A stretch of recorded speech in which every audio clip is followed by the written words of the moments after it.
जय श्री सीताराम जी की। भक्तों, जैसा कि हम सभी लोग जानते हैं, प्रातः स्मरणीय गोस्वामी तुलसीदास जी ने श्री रामचरितमानस का प्रणयन किया।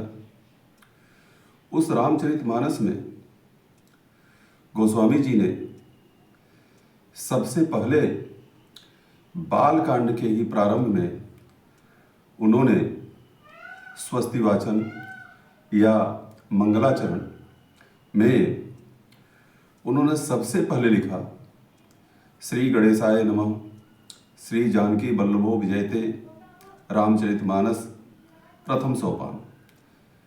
यह तो सामान्य सी बातें हैं, लेकिन जब वंदना करने की बात आई तो तुलसीदास जी ने लिखा, वर्णानाम अर्थ संज्ञानाम रसानाम छंदसामपि मंगलानाम च कर्तारौ वंदे वाणी विनायको। वाणी और विनायक सरस्वती जी और गणेश जी की वंदना गोस्वामी जी ने सर्वप्रथम किया। प्रश्न यह उठता है, कुछ लोग कहते हैं कि प्रथम पूज्य तो गणेश जी हैं, तो गणेश जी की ही वंदना करनी चाहिए। गोस्वामी जी ने पहले सरस्वती जी फिर गणेश जी कहा, ऐसा क्यों? गणेश जी को ही पहले प्रणाम करना है तो पहले गणेश जी का नाम लेना चाहिए।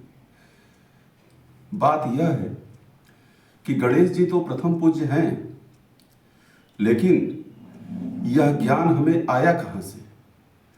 सरस्वती जी ने ही बुद्धि दिया, तभी तो हम जान पाए कि गणेश जी ही सर्वप्रथम है। इसलिए गोस्वामी जी ने वंदे वाणी विनायको लिखा। भक्तों, बहुधा हम लोग ये देखते हैं कि गणेश जी की पूजा गौरी के साथ होती है। गौरी गणेश पूजा होते हुए देखा भी जाता है, सुना भी जाता है। अमूमन हर जगह जहाँ भी कोई शुभ कार्य होता है तो कार्य प्रारंभ करने से पहले गौरी गणेश की पूजन की जाती है। गौरी जी के साथ गणेश की पूजा होती है, यह हम लोग सुने भी हैं, देखे भी हैं, और समाज में हर जगह जहाँ शुभ कार्य होता है पूजा करते हुए देखा भी जा सकता है। पंडित जी लोग गौरी और गणेश की पूजा करते हैं। लक्ष्मी और गणेश की भी पूजा होते हुए हम लोग देखते हैं, सुने भी हैं। लक्ष्मी गणेश की पूजा एक साथ होती है, गौरी गणेश की पूजा एक साथ होती है, लेकिन बहुत कम ही अवसर ऐसा आया होगा जहां पर सरस्वती जी और गणेश जी की वंदना एक साथ की गई हो। एक वाणी की देवी, एक रिद्धि सिद्धि के दाता गोस्वामी जी ने इन माता सरस्वती और गणेश जी की एक साथ वंदना की। परिणाम, उनके द्वारा ये लिखित श्री रामचरितमानस पूरे भारतवर्ष में, देश में ही नहीं बल्कि विदेशों तक व्याप्त हुआ। कई भाषाओं में इसका अनुवाद किया गया। कई लोगों ने इसके अपने अपने शैली में, विद्वानों ने अपने अपने ढंग से गाने का प्रयास किया। गोस्वामी जी ने लिखा कि हरि अनंत हरि कथा अनंता। जिसकी जैसी पहचान होती है, जिसकी जैसी पकड़ होती है, जिसकी जैसी शैली होती है, उस शैली में वह श्री रामचरितमानस का गान करता है। यह रामचरितमानस धार्मिक दृष्टि से, आध्यात्मिक दृष्टि से, सामाजिक दृष्टि से या आर्थिक दृष्टि से अति महत्वपूर्ण है।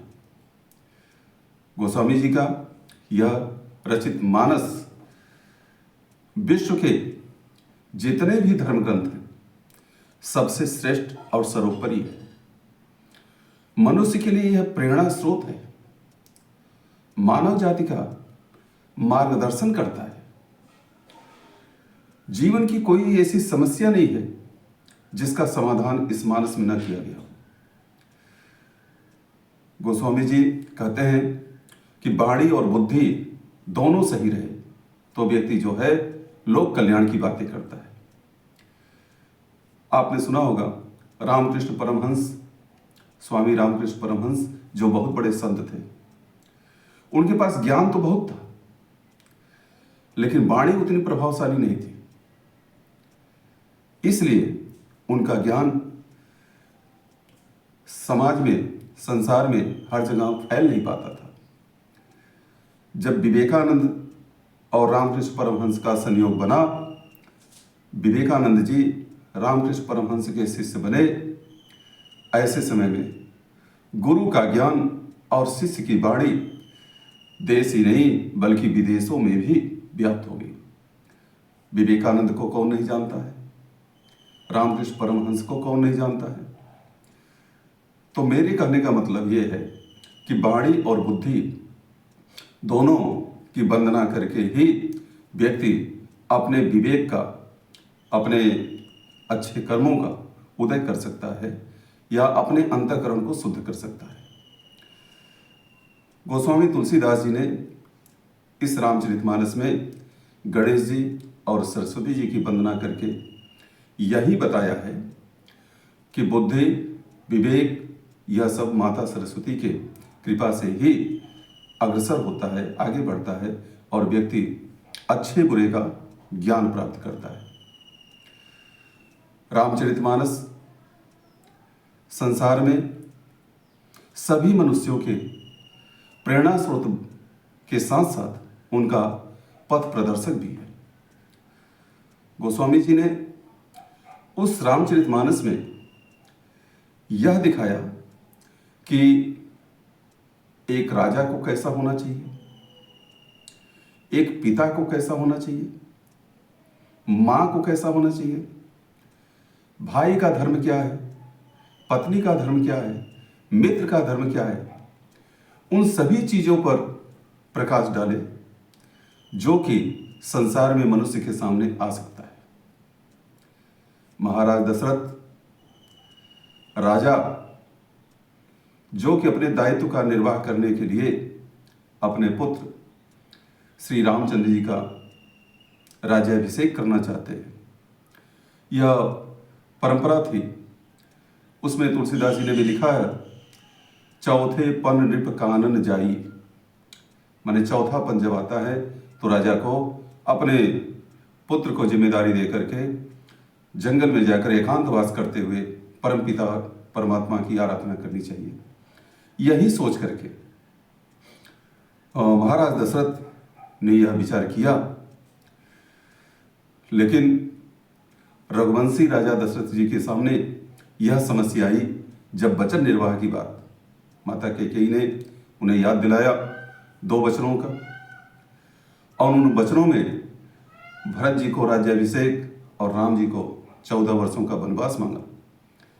ऐसे समय में एक रघुवंशी राजा, प्राण तो राम अगर जाएंगे तो प्राण चला जाएगा, यह जानते हुए भी अपने वचन पर अडिग रहा। वहां एक राजा का धर्म क्या होता है, राम राजा हो सकते हैं, केवल मंथरा और कैकेयी 2 ने विरोध किया था, लेकिन वह राम राज्य नहीं होगा।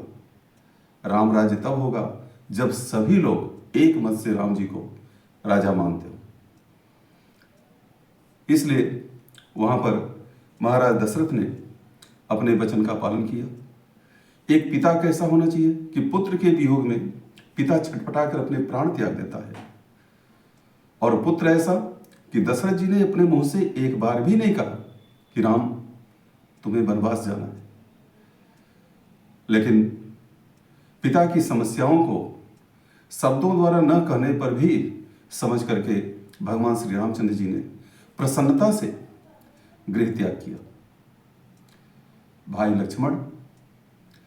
लक्ष्मण को अयोध्या में रुकने की सभी चीजें थी। उनकी माता भी अयोध्या में थी, उनके पिता भी अयोध्या में थे, उनका राज्य अयोध्या था ही, घर था ही अयोध्या, उनकी पत्नी भी अयोध्या थी, अयोध्या में ही सभी लोग थे उनके।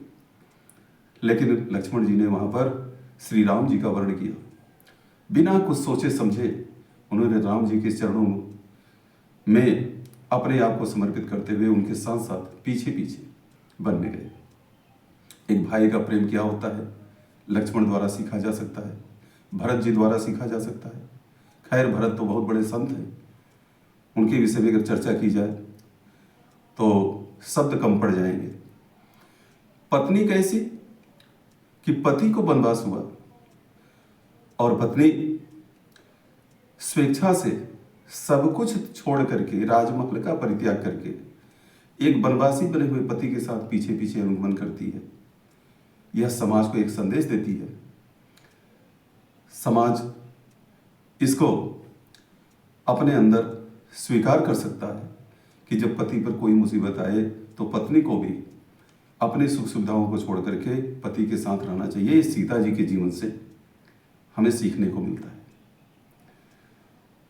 सीता जी वह सीता जी थी जिन्होंने दुख क्या होता है, जंगल क्या होता है, उसके विषय में जानती भी नहीं थी। खैर, राम जी तो विश्वामित्र जब लेकर गए जंगल में तो उन्होंने कुछ समय तक वनवास बिताया भी था, वन में ऋषि मुनियों के साथ रहे भी थे। तो जंगल क्या होता है, जंगल के दुख क्या होते हैं, क्या क्या समस्याएं आ सकती हैं, उन्हें थोड़ा अनुभव भी था। लेकिन सीता जी वह तो बंदर भालुओं के चित्र को देखकर भी भयभीत हो जाती थी। ऐसी सीता जी अपने पति का अनुगमन करते हुए उनके साथ साथ वन में गई। यह रामचरितमानस इतना व्यापक है कि उसके एक एक शब्दों पर अगर कोई विद्वान चाहे तो कई दिनों तक व्याख्या कर सकता है। मेरा कहने का सिर्फ यही तारतम्य है कि गोस्वामी तुलसीदास जी ने जब सरस्वती जी और गणेश जी दोनों की वंदना की तो उनका लिखा हुआ यह श्री रामचरितमानस इतना पूरे संसार में व्याप्त हुआ, इतना प्रचारित हुआ कि शायद ही कोई ग्रंथ उसके सामने आ सके। जैसा कि हम लोग रामायण कहते हैं, रामायण वाल्मीकि जी द्वारा लिखित है, लेकिन वाल्मीकि जी ने जो रामायण लिखा वह संस्कृत में था और जन सामान्य के समझ में थोड़ा कम आ रहा था। तुलसीदास जी ने जो रामचरितमानस लिखा, यह रामचरितमानस क्षेत्रीय भाषा में होने के साथ साथ वह इतना प्रचारित हुआ, इतना व्यापक हुआ कि लोग उसे रामायण ही कहते हैं। कभी कभी भी भ्रम भी हो जाता है कम पढ़े लिखे लोगों में कि रामायण की रचना किसने की, तो लोग अमूमन कर देते हैं कि तुलसीदास जी ने किया था। मतलब राम काव्य जो भी रचित हुआ, तुलसीदास ने रामचरितमानस की जो रचना की, यह सभी राम काव्यों में या हम कहें कि सभी धर्म ग्रंथों में सर्वोपरि हुआ, सर्वश्रेष्ठ हुआ। इसका मूल कारण यह कि गोस्वामी तुलसीदास जी ने इसके प्रारंभ में ही माता सरस्वती और गणेश जी दोनों की वंदना की थी। और मानो मेरे विचार से ऐसा लगता है कि गोस्वामी जी ने यह संदेश भी दिया कि अगर आपको धन की आवश्यकता है तो लक्ष्मी जी गणेश जी की वंदना करिए। अगर आपको अपने परिवार में शांति, सुख शांति की आवश्यकता है तो गौरी गणेश की वंदना करिए। लेकिन अगर आपको अपनी मानसिक शांति चाहिए, आध्यात्मिक मनोबल चाहिए, अपनी बुद्धि का शुद्धिकरण करना हो, तो ऐसे समय में आपको सरस्वती जी और गणेश जी की वंदना करनी चाहिए। तब जाकर के आपकी बुद्धि सही होगा, और बुद्धि सही होगा तो विवेक सही होगा, आत्मा सही होगी, आत्मचिंतन कर पाएंगे और हम जो है अपने मनुष्य होने के लक्ष्य को पूरा कर सकेंगे। इसी के साथ जय जय श्री सीताराम जी महाराज की जय।